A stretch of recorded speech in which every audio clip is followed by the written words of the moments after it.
Hello বন্ধুরা, তোমাদের জন্য সাথে করে নিয়ে চলে আসলাম কাতলা মাছ। সাথে কিন্তু ফুলের ভালোবাসাও আছে। ভিডিওটি দেখো তাহলে বুঝতে পারবে। এই যে কাতলা মাছটা মাথা নেই, মাথাটা আগেই মুড়ো ঘন্ট বানিয়ে খেয়ে ফেলেছি। তা কাতলা মাছের আজকে বানাবো কাতলা মাছের কালিয়া। আরো অনেক রকমের আইটেম আছে, যেমন এই যে ডিম দেখছো, এটা সিদ্ধ ডিম। আর সবকিছু দেখো, আজকে ডিমের ঝোল হবে, কাতলা মাছের কালিয়া হবে, বিরিয়ানি হবে। এখানে পেঁয়াজ কেটে রেখেছি ডিম রান্না করার জন্য। আর এখানে দেখতে পাচ্ছ আদা রসুন পেঁয়াজ জিরে সবকিছু, এটাকে আমি পেস্ট বানিয়ে নেবো। আমি এরকম ভাবেই বানাই, তোমরা কেমন ভাবে বানাও জানি না। আর এখানে ডিম সিদ্ধ করতে দিয়েছি, যেহেতু আমরা আজকে ডিমের ঝোল রান্না হবে। আর সাথে এখানে দেখতে পাবে আলু কিছু কেটে নিয়েছিলাম, আলুটাকে আমি তেলে ভেজে নিচ্ছি। আর হ্যাঁ বন্ধুরা, তোমরা অনেকেই হয়তো জানি না কেমন রান্না করতে পারো, তা বলবো না আমি যে ভালো পারি, তবে যেটুকু পারি তোমাদেরকে শেখানোর চেষ্টা করবো। অনেকে আছে যে অনেক রকম রান্না করতে পারো না, তোমাদের বাড়িতে হয়তো শাশুড়িরা হাজবেন্ডরা বকাঝকা করে কেমন রান্না হয়েছে। তা আমার এই ভিডিওতে তোমরা যুক্ত হয়ে যাও আর শিখে নেবে এখান থেকে অনেক রকমের আইটেম। আজকে ডিম সিদ্ধ করে নিয়েছি, আলুটা ভেজে নিয়েছি, এবারে আমি ডিমটাকে ভেজে নেবো।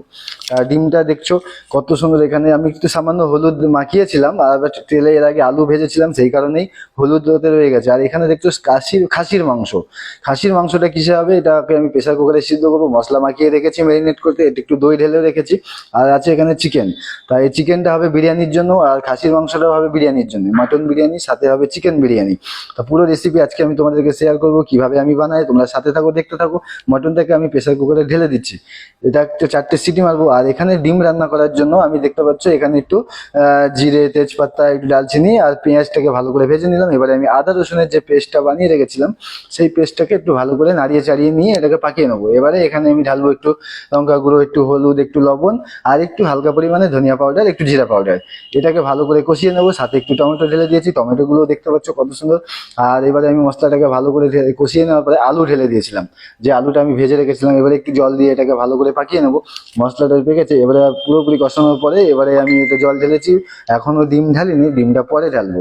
তা তোমরা দেখছো। আর হ্যাঁ, ফুলের ভালোবাসা আছে। আমি এখানে একটা প্রশ্ন তোমাদেরকে জিজ্ঞাসা করবো, যারা দিতে পারবে তাদেরকে আমি ফুলের ভালোবাসা 5টা করে দেবো। আর এখানে দেখছো ডিমটা ভেজে রেখেছি, কত সুন্দর একটা কালার এসেছে। আর এখানে আদা কাটছি, তা আদা কাটিংটাও দেখে নাও। আমি এরকম ভাবে আদা কাটি, আর রসুন কাটবো, আরো অনেক কিছু কাটিয়েছে। এটাকে একটা সেজন সস বানাবো, সেই জন্য একটু আদা বেশি লাগবে, তো তার জন্য আদাটাকে কেটে আবার এখানে কিমা করে নিচ্ছি।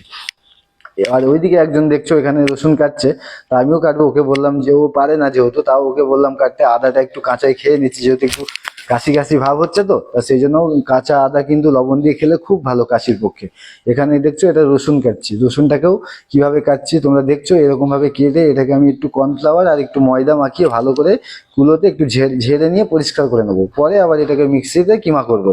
তা রসুনটা দেখছো তোমরা নিশ্চয়ই কত সুন্দর কাটিং হচ্ছে, আর একদম এরকম পাতলা পাতলা করে কাটতে হবে। আর তোমরা যদি বাড়িতে কাটো একটু সাবধানে কাটবে, যাতে হাত না কেটে যায়। এবার আমি যেহেতু রকেট অলরাউন্ডার, সেই জন্যই আমি এত ফাস্ট কাটছি। তা প্রশ্নটা তোমরা এখানে দেখতে পাচ্ছ, এই প্রশ্নের উত্তর যারা দিতে পারবে তাদেরকে 5টা করে ফুলের ভালোবাসা। আর এখানে সাথে ডিমের ঝোল আছে, খাসির মাংস আছে, বিরিয়ানি আছে, সবকিছু আজকে তোমাদের দেখাবো, শেখাবো, প্লাস খাওয়াবো। তা বন্ধুরা, আমার খাবারটা কেমন লাগছে একটু কমেন্ট করে জানাবেন, ভালো লাগলে শেয়ার করবেন। আর এই যে দেখতে পাচ্ছ ডিম একদম তাকিয়ে রয়েছে, ডিম আলু যতই তাকিয়ে থাকুক না কেন, গরম ভাতের সাথে আজকে ওকে খেয়ে ফেলবো। এই যে এখানে বিরিয়ানি চিকেন বানিয়ে রেখেছিলাম, রাইসটাকে আলাদা দম মেরেছিলাম। বিরিয়ানির একটা অর্ডার এসেছিল, সেই মাঝখানে বিরিয়ানিটাও দিয়ে দিলাম। আজকের মতো এখানে, ভালো লাগলে একটু শেয়ার করবে।